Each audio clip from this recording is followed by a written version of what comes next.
Hello and welcome YouTubers to my first VGC 2015 Premier Challenge Team Analysis. My name is Manny David, also known as Cascade Sun, and here's what I took to the Premier Challenge at Dolly's in Toronto, Ontario, Canada on Thursday, January 29th.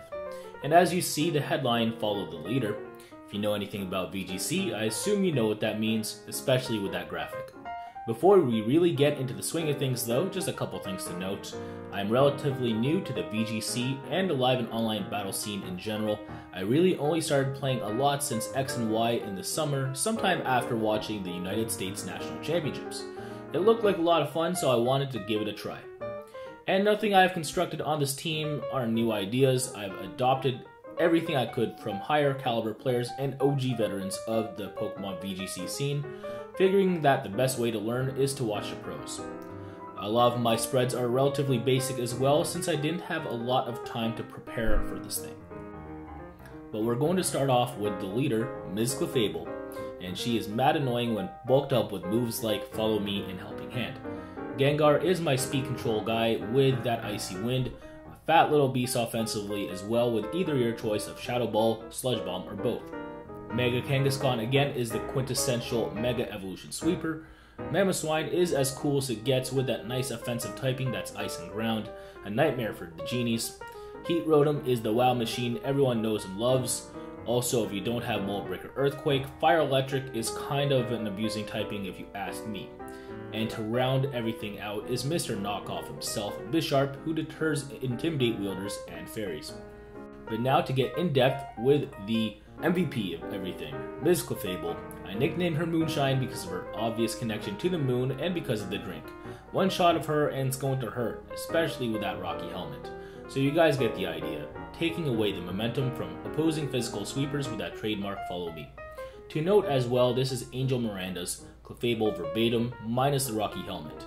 He opted for the Citrus Berry instead. Of course, he was looking for match longevity with his Clefable, while I was looking to soften up physical attackers ASAP so I can sweep as soon as possible. Despite the lack of HP recovery, it was still a 2-hit KO for super effective physical attacks like a non-boosted Bisharp Iron Head among other things, and sometimes all you need is 2 or 3 turns of shenanigans to allow your sweeper to do its sweeping. This is also why I went with the Unaware ability over Magic Guard. For example, if an opposing Bisharp were to get a Defiant boost from my Gengar's Icy Wind, I'd still survive its Iron Head barring any Hack's critical hits. Other moves included Helping Hand for a tandem extra oomph if it was warranted, Ice Beam for 4x weak dragons and Landorus, and Protect to keep my opponents guessing. Next up is Gengar. Wow, I just realized I have the most fanboy team with running both Clefable and Gengar. Oh well. Anyway, I nicknamed Gengar Fatso after the Fat Ghost in the Casper movie. He's just as obnoxious too, with support moves like Icy Wind, Taunt, and Wow. Shadow Ball, of course, to actually knock stuff out when needed to. Focus Sash ensured at least a couple turns of annoyance unless you had a fake out Scrappy Kangaskhan and decided to double target it with that and another attack. Luckily, I didn't run into that kind of thing though. Now also to note, this is Aaron Zhang's exact Gengar minus the Shadow Ball. He opted for Sludge Bomb instead for more fairy hate, but I like the ghost coverage of Shadow Ball, being able to hit steals an opposing ghost, so that's what I opted for. Mega Slot time now with Mega Kangaskhan, nicknamed her Outback because that's where you find kangaroos in Australia. Basic MK spread with a jolly nature, essentially last year's standard. Of course, with ORAS access to low kick, you can take out a lot of heavy threats ASAP. Power-Up Punch is something I am reconsidering though, with the surprising durability of Clefable despite its lack of HP recovery. With that Follow Me support, you can really get that Mega Kangaskhan power-up punching like crazy. All in all, I still felt that Mega Kangaskhan was the right one for the job. Mamoswine is my stab Earthquaker, nicknamed Hannibal after the Carthaginian commander who was renowned for his usage of War Elephants. This thing proved to be real nice when going up against Heatrans with that Earthquake, no surprise there, and if you pair this thing up with Levitate. Other moves include Stab, Ice Shard, and Icicle Spear for Genie Hate, and Rock Slide for Charizard Y and Talonflame. No Protect though, just a choice band for that extra punch. Speaking of more Levitate, Heat Rotom with Safety Goggles was my Amoonguss killer. Yes, another Will-O-Wisp as well. Nicknamed Heatseeker because like a heat-seeking missile, this thing hits like a truck with max special attack investment for overheat and thunderbolt. Modest nature, of course. I was considering more speed control too with Thunderwave, but I decided against it last minute. And again, to round everything off is Bisharp. Since Bisharp is essentially a bishop chess piece, I nicknamed him Fisher after the United States Cold War chess hero Bobby Fischer. He also used bishops fairly aggressively, and that's essentially what Bisharp is for too. Standard Bisharp EV spread with Life Orb to get surprise knockouts on foes who have been EV'd to survive non-boosted Bisharp attacks. Life Orb powered Sucker Punch is too good, which I'll elaborate on in a sec. Playing it out, Clefable gave me the most viable options more often than not. Redirection support would follow me for sweeping, or to spam Icy Wind with Gengar was always nice. Also, free knockouts with Helping Hand Sucker Punch was totes amazing. Charizard Y users never saw that coming, assuming a Protect or Switch with Bisharp and minimize shenanigans with Clefable. Come on guys, it's 2015 and it's VGC.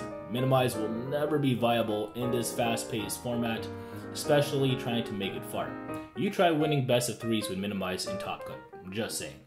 Besides Clefable fun, Mega Kangaskhan conservation was equally paramount. Late game fake out options are always clutch and you can keep your opposition guessing with it. Pair that with an attacker, or if Clefable is still around for redirection, then hey, you have some fun in the late game.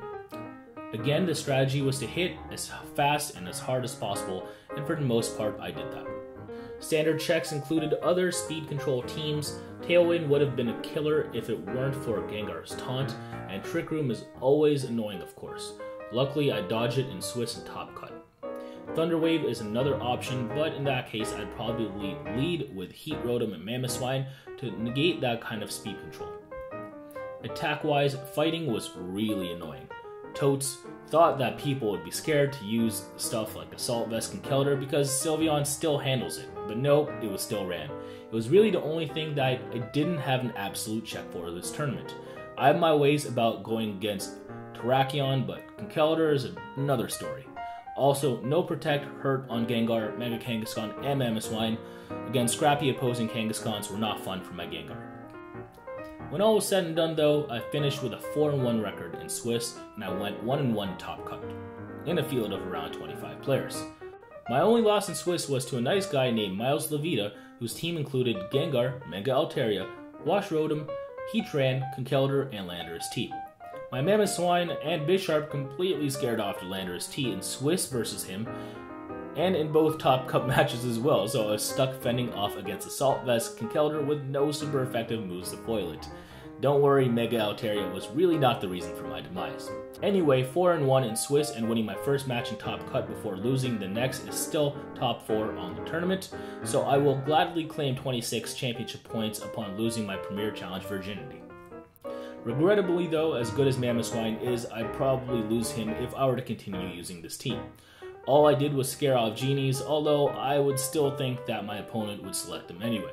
So when I use my Mamoswine anyway, I typically get quickly owned by a super effective threat. Sylveon may have been cool for Hyper Voice spam, but I probably would have used Landorus T myself. Intimidate support with a base 145 physical attack stat is way too nice. Slap on a Choice Scarf and a wide move pool, and Landorus T is definitely that dude. Also, Wide Guard would have been nice to check spread moves like Earthquake, Icy Wind, Heat Wave, Hyper Voice, and Rock Slide. Playable Pokemon that could have taken advantage of that are Aerodactyl and Aegislash. In conclusion, considering the lack of time and preparation I had, and that it was my first Premier Challenge ever, I am happy that I made it to Top Cut, let alone to Top 4. The event was ran pretty efficiently, and I was surprised that it only took 3 hours to complete. Being from Niagara Falls, Ontario, that was nice because we still had to drive home from Toronto, so it's about 90 minutes either way. Also, when it comes to the Dolly's community of VGC players, and I think I can say this in other areas geographically in which people play VGC, the community is way too cool. Everyone is really accepting of one another, and we are just like-minded people trying to get better at a game no one will ever master. So shoutouts to anyone who plays this stuff. As fun as it isn't easy. And yes, I am super excited for more events to come, whether that be more Premier Challenges in my area or regionals or anything, I'll be sure to make the trek up or down or wherever this game takes me. Finally, specific thanks goes out to a few people. Shoutouts to Aaron Cybertron Zhang, VGC OG right there. Lots of cred to his name. If you don't know who he is or what he's done in the game, prolific player and team builder, and it's actually his YouTube videos that have inspired me to play at somewhat of a competitive level, so shoutouts to him. He also linked everyone to Angel Miranda's team in one of his own team analysis videos, so that's where I copied the Clefable. I'll leave Angel's blog entry in the description below if you haven't read up on it yourself, but shoutouts to Angel Miranda. Also, a big thanks goes out to my brother in all of this, Colossus44, Jean-Andre Marchand. He took upon the vicious undertaking in driving through a blizzard to get to that event, so the man's a soldier. I'm sure he'll top one of these events for sure because he has the stuff to do it, as I team build and test with him regularly. I can't forget my armorer as well. Josh Hojunhu Allen is who I turn to often for Pokemon that already isn't in my arsenal that I need bred, so thanks to him for his services over the past few months. And shoutouts to Miles Levita for kicking my butt in Swiss and Top Cut, essentially with Conkeldurr, which again, I was not prepared for. He also gave me his TCG pack in which I pulled a Dialga EX, so thanks and shoutouts to him. Links of any of these amazing gentlemen that I know of will be left in the description below. As far as mine, however, please do follow @TheMannyDavid and subscribe to this channel if you enjoyed this kind of content and want more. Thanks for watching for now and have a great day. Bye bye!